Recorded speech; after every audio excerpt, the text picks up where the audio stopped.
kasih kepada Bapak Dr. Ijal Yusuf Ali M.Com selaku dosen pengampu mata kuliah landasan pendidikan dan teman-teman semuanya yang telah hadir di sini. Terima kasih banyak kepada semuanya yang telah hadir pada kesempatan kali ini. Baik, sebelumnya perkenalkan, nama saya Sufi Pujri Samawati dengan NIM 2403313 selaku moderator untuk menjalankan presentasi pada kali ini. Tentunya saya ditemani oleh dua rekan saya. Yang pertama ada, perkenalkan, nama saya Dina Madina Sudrajat dengan NIM 2407769. Perkenalkan, nama saya Muhammad Adani dengan NIM 2408383. Baik, untuk mempersingkat waktu, mari kita mulai saja kepada presentasi yang pertama. Yang pertama oleh Dina. Baik, pengertian landasan kultural yaitu budaya sebagai gagasan dan karya manusia beserta hasil budi dan karya itu akan selalu terkait dengan pendidikan. Utamanya belajar. Budayaan adalah hasil cipta dan karya manusia berupa norma-norma, nilai-nilai, dan kepercayaan, tingkah laku, teknologi yang dipelajari dan dimiliki oleh semua anggota masyarakat tertentu. Dalam Undang-Undang Republik Indonesia Nomor 2 Tahun 1989 Ayat 1 Ayat 2 ditegaskan bahwa yang dimaksud dengan sistem pendidikan nasional adalah pendidikan yang berakar pada kebudayaan bangsa Indonesia yang berdasarkan pada Pancasila dan Undang-Undang Dasar 1945. Selanjutnya ada beberapa pandangan landasan kultural pendidikan. Yang pertama, menurut Dayono 2022, landasan kultural adalah pengembangan pendidikan Pancasila dilandasi oleh nilai-nilai luhur dan dengan demikian dapat diterima dalam kehidupan berbangsa. Yang kedua, menurut Sutian 2021 menyatakan bahwa landasan kultural pendidikan adalah totalitas yang kompleks mencakup pengetahuan, kepercayaan, seni hukum, moral, adat kemampuan, serta kebiasaan-kebiasaan di pihak lain. Dan yang terakhir, menurut Saputra 2021 berpendapat bahwa semua hal dalam pendidikan pasti memiliki unsur budaya. Hal ini dapat dilihat baik dalam materi yang dipelajari, cara belajar, serta kegiatan yang dilakukan peserta didik. Baik, materi selanjutnya tentang peran pendidikan bagi kebudayaan. Di sini dibagi menjadi 3 aspek. Yang pertama ada sebagai pewarisan. Pendidikan berfungsi untuk mentransfer nilai, norma, dan pengetahuan budaya dari generasi ke generasi. Nah, melalui kurikulum yang mengintegrasikan sejarah, seni, dan bahasa daerah, siswa ini diajarkan untuk memahami dan menghargai warisan budaya mereka. Poin yang kedua ada sebagai pemegang peran. Pendidikan ini bertindak sebagai penggerak dalam pelestarian kebudayaan. Sekolah dan institusi pendidikan berperan aktif dalam melestarikan dan mempromosikan kesenian dan tradisi lokal, serta untuk membentuk karakter siswa agar mencintai dan menghargai kebudayaan mereka. Yang ketiga ada sebagai pemberi kontribusi. Ini pendidikan juga berfungsi sebagai agen transformasi kebudayaan. Nah, dengan mengembangkan pemikiran kritis dan inovasi dan kreativitas siswa, pendidikan ini mendorong untuk inovasi dalam kebudayaan sehingga menghasilkan kontribusi baru yang relevan dengan perkembangan zaman tanpa menghilangkan akar kebudayaan. Materi selanjutnya yaitu 3 fungsi utama pendidikan bagi kebudayaan. Dibagi menjadi 3 aspek.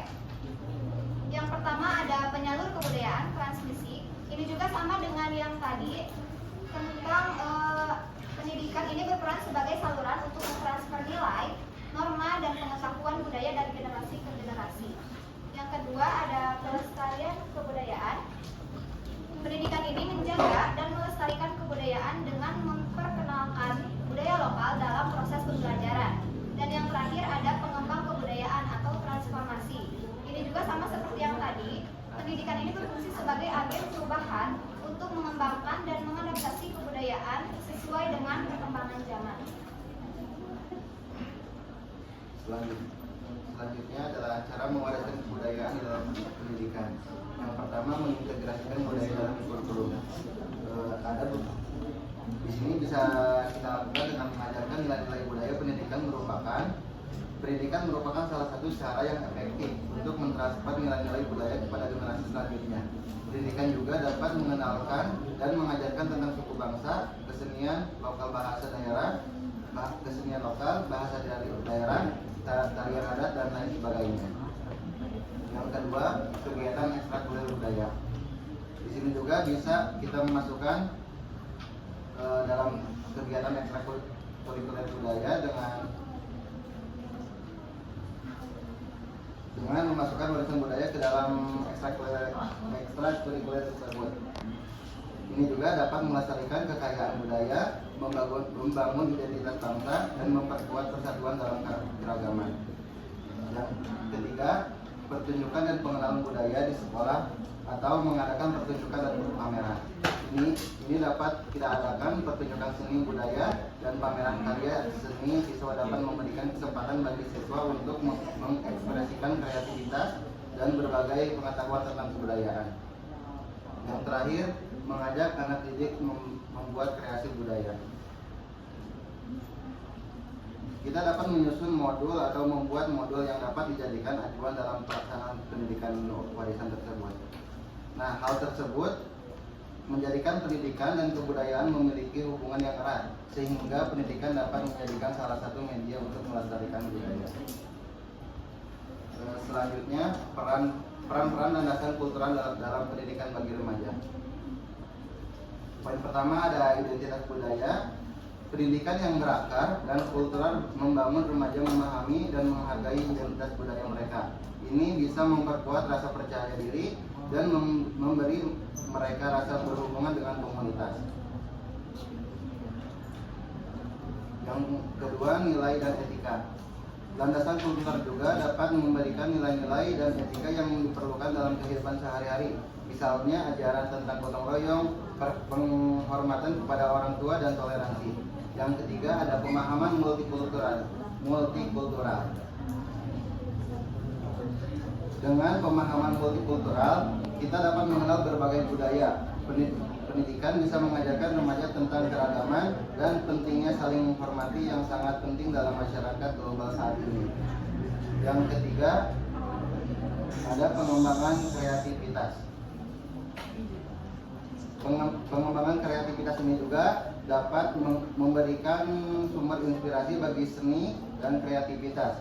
Remaja bisa dapat mengeksplorasi seni tradisional dan modern yang dapat memperkaya ekspresi diri mereka. Yang kelima adalah ada keterampilan sosial. Melalui interaksi dalam konteks budaya remaja, bisa belajar keterampilan sosial yang penting seperti komunikasi, kerjasama, dan empati terhadap orang lain. Yang keenam, persiapan untuk masa depan. Pendidikan yang berlandaskan budaya juga mempersiapkan remaja. Pendidikan yang berlandasan budaya juga mempersiapkan remaja untuk menghadapi tantangan global dengan pemahaman yang lebih luas mengenai isu-isu sosial, politik, maupun ekonomi. Yang terakhir ada pendidikan berbasis komunitas. Landasan kultural dapat memikirkan pendidikan yang relevan dengan konteks lokal sehingga materi pembelajaran menjadi lebih bermakna bagi remaja. Dengan demikian, landasan kultural tidak hanya memperkaya pengalaman belajar remaja, tetapi juga membentuk karakter dan cara berpikir mereka untuk menjadi individu yang lebih baik dalam masyarakat.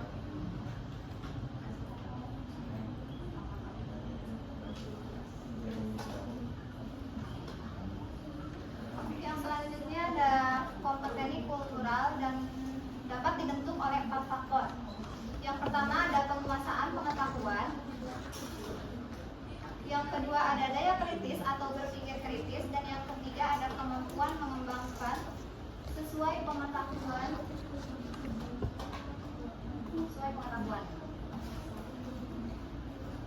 Yang pertama pengetahuan, memahami nilai, norma, dan praktik budaya yang berbeda.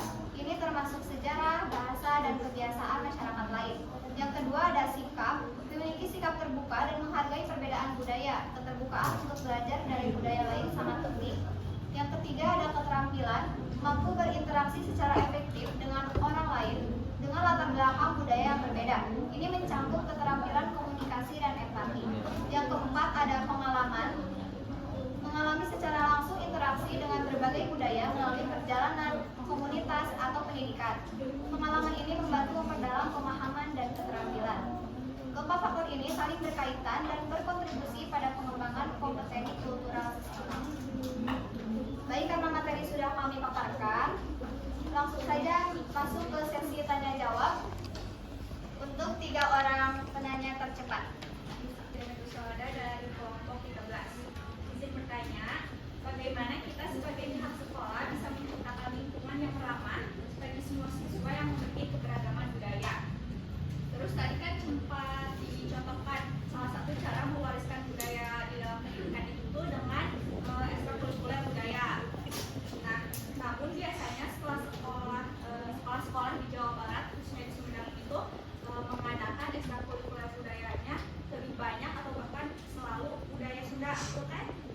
Nah, aku menanya bagaimana cara agar siswa lain yang berbeda budaya bisa merasa dihargai saat berada pada kegiatan ekstrakurikuler tersebut. Terima kasih. Terima kasih atas pertanyaannya. Lanjut. Sebelumnya izin memperkenalkan diri. Perkenalkan nama saya Nabila Zahra Kania dengan NIM 2400258 dari kelompok 10. Izin bertanya ya, bagaimana cara kalian untuk ikut serta mewariskan kebudayaan di dalam pendidikan yang bisa kalian terapkan di dalam kehidupan sehari-hari? Terima kasih. Terima kasih. Kepada pertanyaan terakhir. Perkenalkan, saya Dr. Syawal dari kelompok 2. Video. Tanya, apa yang dimaksud pemahaman multikultural dalam pendidikan bagi remaja? Terima kasih. Terima kasih teman-teman atas semua pertanyaannya.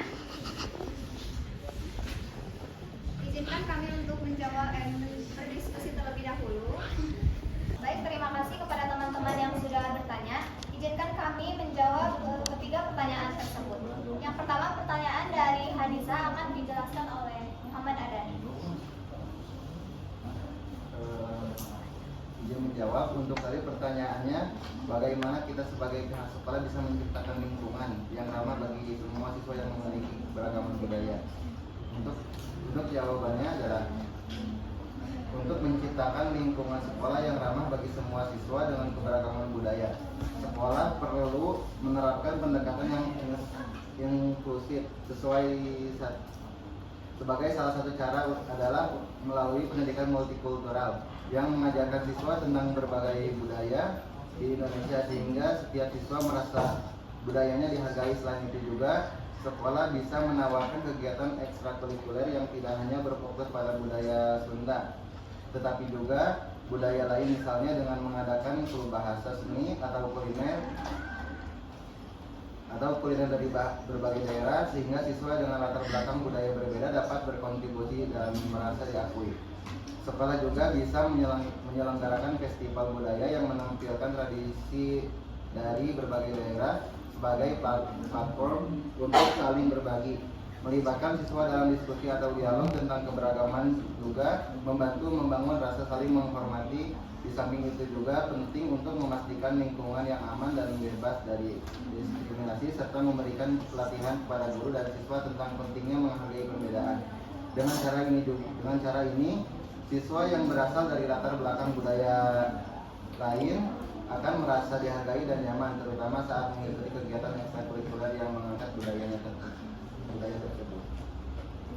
Untuk pertanyaan kedua dari Nabila Zahra, izin menjawab.